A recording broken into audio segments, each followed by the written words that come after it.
ಒಳ ಮೀಸಲಾತಿ ಕುರಿತ ವಿಚಾರ ಸಂಕಿರಣದಲ್ಲಿ ಸಿದ್ದರಾಮಯ್ಯನವರು ಮಾತಾಡ್ತಾ ಇದ್ರು. ಮಾಜಿ ಮುಖ್ಯಮಂತ್ರಿಗಳು ಪರಮೇಶ್ವರ್ನ DCM ಮಾಡಿದ್ದು ಯಾರು ಅಂದರು. ಅಲ್ಲಿ ಕುಳಿತಿದ್ದ ಜನ ದಲಿತ ಮುಖ್ಯಮಂತ್ರಿ ಆಗಬೇಕು, ದಲಿತ ಮುಖ್ಯಮಂತ್ರಿ ಆಗಬೇಕು ಅಂತ ಕೂಗಿದಾಗ ನೀವು ಮಾಡಿ, ನಾನು DCM ಮಾಡಿದ್ದೀನಿ ದಲಿತರನ್ನ ಅಂತ. ಪ್ರಶಾಂತ್, ಈ ಮಾತು ಯಾಕೆ ಹೇಳಿದರು ಮತ್ತು ಈಗ ಯಾಕೆ ಹೇಳಿದ್ರು? ಅದೇ ನಿಶ್ಚಿತವಾಗಿ ನೋಡಿ, ತುಂಬ ವರ್ಷಗಳ ಕಾಲ ಅಧಿಕಾರದಲ್ಲಿ ಇದ್ದು ಇಳಿದ ನಂತರ ಯಾವುದೇ ಒಬ್ಬ ರಾಜಕಾರಣಿಗೆ, ಯಾವುದೇ ಒಬ್ಬ ವ್ಯಕ್ತಿಗೆ ಫಿಯರ್ ಆಫ್ ಮಿಸ್ಸಿಂಗ್ ಔಟ್ ಶುರು ಆಗುತ್ತೆ. That's but natural. ಅನೇಕರು ಈಗ ನಾನು ಅನೇಕ ರಾಜಕಾರಣಿಗಳನ್ನು ಹತ್ತಿರದಿಂದ ನೋಡಿದ್ದೀನಿ. ಅಯ್ಯೋ ಮಾಧ್ಯಮಗಳಲ್ಲಿ ಬಂದು ಸಾಕಾಯಿತು ಅಂತಾರೆ. ಮಾಧ್ಯಮಗಳಲ್ಲಿ ಒಂದು ದಿನ ಅವ್ರ ಮುಖ ನೋಡಲಿಲ್ಲ ಅಂದರೆ ಅವ್ರಿಗೆ ಇನ್ಸೆಕ್ಯೂರಿಟಿ ಶುರು ಆಗುತ್ತೆ. ಹೌದು, ಅಯ್ಯೋ ದಿನ ಎಷ್ಟು ಜನ ರೀ ಬರೋರು ಅಂತಾರೆ. ಬರದೇ ಹೋದರೆ ಡೈನಿಂಗ್ ಟೇಬಲ್ ಮೇಲೆ ತಿಂಡಿಗೆ ಒಬ್ಬ ಕಾರ್ಯಕರ್ತ ಇರಲಿಲ್ಲ ಅಂದರೆ ಜೀವನ ಅಲ್ಲೋಲ ಕಲ್ಲೋಲ ಆಗುತ್ತೆ. So that fear of missing out is a common factor. ನಾನು ಬರೀ ಸಿದ್ದರಾಮಯ್ಯನವ್ರು ಅಂತ ಹೇಳ್ತಾ ಇಲ್ಲ, ಎಲ್ರಿಗೂ ಅದೊಂದು ಕಾಮನ್ ಇರುತ್ತೆ. ನನಗನ್ಸುತ್ತೆ ಪರಮೇಶ್ವರನ ನಾನೇ ಮಾಡಿದ್ದು ಅನ್ನೋದನ್ನು ಹೇಳುವುದರ ಮೂಲಕ ದಲಿತ ಸಮುದಾಯಕ್ಕೆ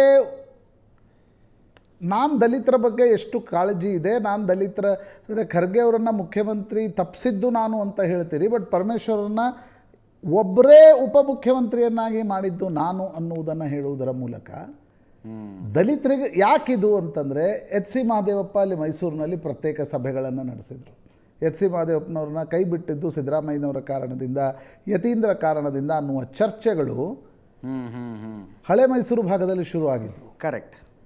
ಆ ಕಾರಣದಿಂದ ಅವರು ಪರಮೇಶ್ವರ್ ಹೆಸರನ್ನು ಹೇಳುತ್ತಂದು ಹೇಳಿದರು. ಇದನ್ನು ಮಾಡಿದ್ದು ನಾನೇ, ಯಾಕಂದರೆ ಅದು ಸತ್ಯನೂ ಇದೆ. ಪರಮೇಶ್ವರ ಹೆಸರನ್ನು ಸ್ಪೀಕರ್ ಸ್ಥಾನಕ್ಕೆ ಕನ್ಸಿಡರ್ ಮಾಡಬೇಕಾ ಅನ್ನೋದ್ರ ಬಗ್ಗೆ ಚರ್ಚೆಗಳು ಶುರುವಾಗಿತ್ತು. ಓಕೆ ಓಕೆ ಓಕೆ ಅವತ್ತು ಅದನ್ನು ಸಿದ್ದರಾಮಯ್ಯನವರು ಇಲ್ಲ DCM ಮಾಡಬೇಕು, DCM ಯಾರನ್ನೂ ಮಾಡಲ್ಲ ಅಂತ ಹೇಳಿ ಕಳಿಸಿದ್ರು. KC ವೇಣುಗೋಪಾಲ್ ಮತ್ತು ಸುರ್ಜೇವಾಲಾ ಇವರೆಲ್ಲರೂ ಹೋಗಿದ್ರಲ್ಲ, MB ಪಾಟೀಲ್ ಹೋಗಿದ್ರು, KH ಮುನಿಯಪ್ಪನವ್ರು ಹೋಗಿದ್ರು. ಯಾರನ್ನೂ ಮಾಡಲ್ಲ ನಾವು DCM ಅಂತ ಹೇಳಿ ಕಳಿಸಿದ್ರು. ಬಟ್ ಸಿದ್ದರಾಮಯ್ಯನವ್ರು ಹೇಳಿದರು ಇಲ್ಲ ಮಾಡಲೇಬೇಕು ಅಂತ. ಅದು ಸಿಂಗಲ್ ನೇಮ್ ಆಗಿ ಪರಮೇಶ್ವರನನ್ನು ಮಾಡಿಸಿದ್ದು ನಾನು, ಹೀಗಾಗಿ ನಾನೇನು ದಲಿತರ ವಿರೋಧಿ ಅಲ್ಲ ಅನ್ನೋದನ್ನು ಒಳ ಅದರ ಆ ಒಂದು ಸಮಾವೇಶದಲ್ಲಿ ಹೇಳುವುದರ ಮೂಲಕ ಒಂದು ದಲಿತ ಸಮುದಾಯಕ್ಕೆ ನಾನೇನು ವಿರೋಧಿ ಅಲ್ಲ, ನಾನೇನು ಮಹದೇವಪ್ಪನವ್ರನ್ನ ಮಂತ್ರಿ ಮಾಡದೇ ಇದ್ದದಕ್ಕೆ ನಾ ಕಾರಣ ಅಲ್ಲ, ಮಗನನ್ನು ಮಂತ್ರಿ ಮಾಡಿದೆ ಅಂತ ಮಹದೇವಪ್ಪನವ್ರನ್ನ ಬಿಟ್ಟಿದ್ದಕ್ಕೆ ನಾನು ಕಾರಣ ಅಲ್ಲ ಅಂತ ಹೇಳೋದನ್ನು ಒಂದು ಪ್ರಮುಖವಾಗಿರ್ತಕ್ಕಂಥ ಅಂಶ. ಬಟ್ ಇದರಲ್ಲಿ ಹೇಳದೇ ಇದ್ದದ್ದೇನು ಅನ್ನೋದು ಕೂಡ ಪೊಲಿಟಿಕಲಿ ಬಹಳ ಮುಖ್ಯ. ಹೇಳದೇ ಇದ್ದದ್ದೇನು, ನನ್ನ ಜೊತೆ ಈ ಕಾಂಗ್ರೆಸ್ನಿಂದ ಬಂದಾಗಿಂದ ಗಟ್ಟಿಯಾಗಿದ್ದ MB ಪಾಟೀಲ್ರನ್ನು, ಸತೀಶ್ ಜಾರಕಿಹೊಳಿಯನ್ನು, ಜಮೀರ್ ಅಹಮದ್ ಖಾನ್ ಬಿಡಿ, ಈಗ ಎಲ್ರಿಗೂ ಗೊತ್ತಿತ್ತು ಜಮೀರ್ ಅಹಮದ್ ಖಾನ್ರನ್ನು ಮಂತ್ರಿ ಮಾಡಲಿಕ್ಕೂ ಸಿದ್ದರಾಮಯ್ಯನವರು ಒಪ್ಪಿರಲಿಲ್ಲ ಅಂತ. ಬಟ್ ನನ್ನ ಜೊತೆ ಬಹಳ ವರ್ಷಗಳಿಂದ ಇದ್ದವರನ್ನು ಉಪಮುಖ್ಯಮಂತ್ರಿ ಮಾಡಿಲ್ಲ ನಾನು ಅನ್ನೋದನ್ನು ಕೂಡ ಅವರು ಪರೋಕ್ಷವಾಗಿ ಹೇಳಿದರು. ಅದರ ಅರ್ಥ ಏನು ಅನ್ನೋದು ಕೂಡ ಚರ್ಚೆ ಆಗಬೇಕು. ಬಟ್ ಒಂದು ಸಿದ್ದರಾಮಯ್ಯನವರ ಮಾತಿನಿಂದ ನಿನ್ನೆಯಿಂದ ಸ್ಪಷ್ಟವಾಗಿ ನೋಡಿ, ನನಗನ್ಸುತ್ತೆ ಅವರೇನು 2028ರಲ್ಲಿ ಸ್ಪರ್ಧೆ ಮಾಡಲ್ಲ. ಗಂಭೀರವಾಗಿ ತೆಗೆದುಕೊಳ್ಳಬೇಕಾದದ್ದು ಅನ್ನಿಸ್ಲಿಲ್ಲ.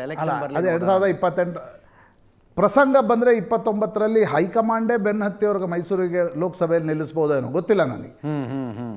ಅವ್ರು ರಾಜ್ಯಸಭೆಗೆ ಹೋಗಲ್ಲ ಅಂತ ಹೇಳಿದರು. ಹೀಗಾಗಿ ಲೋಕಸಭೆಗೆ 29ಕ್ಕೆ ನಿಲ್ಲಿಸ್ಬೋದೇನೋ, ವಯಸ್ಸು ಪರ್ಮಿಟ್ ಮಾಡುತ್ತಾ, ಇನ್ನೂ 3 ವರ್ಷ ಇದೆ. ಅದನ್ನು ಈಗ ನಾವು ಚರ್ಚೆ ಮಾಡಿ ಅರ್ಥ ಇಲ್ಲ. ಬಟ್ ಅವರು ಜಾತಿ ಗಣತಿ ವಿಷಯಕ್ಕೆ ಸಂಬಂಧಪಟ್ಟಂತೆ ನೋಡಿ, ಅವ್ರದ್ದೊಂದು ಪಕ್ಕಾ ಪ್ಲ್ಯಾನ್ ಇಟ್ಕೊಂಡೇ ಅವರು ಅಧಿಕಾರದಿಂದ ಕೆಳಗಿಳಿಯುವಾಗ ಮಧುಸೂದನ್ ನಾಯಕರ ವರದಿಯನ್ನು ತೆಗೆದುಕೊಂಡರು. ಈಗ ಆ ಮಧುಸೂದನ್ ನಾಯಕ ವರದಿ ಮುಂದಿನ ದಿನಗಳಲ್ಲಿ ಫೋರ್ಫ್ರಂಟ್ನಲ್ಲಿ ತರುವ ಪ್ರಯತ್ನವನ್ನು ನಿಶ್ಚಿತವಾಗಿ ಸಿದ್ದರಾಮಯ್ಯನವ್ರು ಮಾಡ್ತಾರೆ. ನಾನು ಅದೇ ಕಾರಣಕ್ಕೆ ಹೇಳಿದೆ, DK ಶಿವಕುಮಾರ್ ಯಾಕೆ ಇಷ್ಟು ಒದ್ದಾಡ್ತಾ ಇದ್ದಾರೆ ಶಿವಣ್ಣವರನ್ನ ಮಂತ್ರಿ ಮಾಡೋಕ್ಕೆ ಅಂತ. ಅಂದರೆ ಪಬ್ಲಿಕ್ಲಿ ಸಿದ್ದರಾಮಯ್ಯನವ್ರನ್ನ ಸಮಾಧಾನಗೊಳಿಸಬೇಕಾಗಿಲ್ಲ. ಅಜಿತ್, ಸಿದ್ದರಾಮಯ್ಯನವ್ರು ಎಷ್ಟು ಸಮಾಧಾನ ಆಗ್ತಾರೋ ಪಬ್ಲಿಕ್ಲಿ ನೋಡಿ. ನಾನು ಸಿದ್ದರಾಮಯ್ಯನವ್ರಿಗೋಸ್ಕರ ಇಷ್ಟು ರಿಸ್ಕ್ ತೆಗೆದುಕೊಂಡು ಬಂದು ಶಿವಣ್ಣವರನ್ನ ಮಂತ್ರಿ ಮಾಡಿದೆ ಅನ್ನೋ ತೋರಿಸೋದು ಕೂಡ ಪ್ರಯತ್ನದ ಭಾಗ ಅನಿಸುತ್ತೆ. ಯಾಕಂದರೆ ಸಿದ್ದರಾಮಯ್ಯನವರ ಮನಸ್ಸಿನಲ್ಲಿ ಸ್ಪಷ್ಟವಾಗಿದೆ, ಜಾತಿ ಗಣತಿಯ ವಿಷಯ ಮುಂದಿನ ದಿನಗಳಲ್ಲಿ ಫೋರ್ಫ್ರಂಟ್ನಲ್ಲಿ ತರಬೇಕು. ನ್ಯಾಚುರಲಿ ಅದು ಫೋರ್ಫ್ರಂಟಲ್ಲಿ ಬಂದರೆ DK ಶಿವಕುಮಾರ್ಗೆ ರಿಸ್ಮುರ್ಸ್ ಆಗುತ್ತೆ.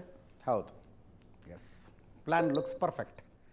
ಮಾರುತೇಶನ್ ಮಾತಾಡಿಸ್ಬೇಕಾಗಿತ್ತು. ಸಾರಿ ಮಾರುತೇಶ್, ಟೈಮ್ ಮುಗಿದು ಹೋಗಿದೆ. ಇದರೊಂದಿಗೆ ಇವತ್ತಿನ ಪಾರ್ಟಿ ರೌಂಡ್ಸ್ ಮುಗಿಸ್ತಾ ಇದ್ದೀವಿ. ನೇರ ದಿಟ್ಟ ನಿರಂತರ ಸುದ್ದಿಗಾಗಿ ನೋಡ್ತಾ ಇರಿ ಏಷ್ಯಾನೆಟ್ ಸುವರ್ಣ ನ್ಯೂಸ್.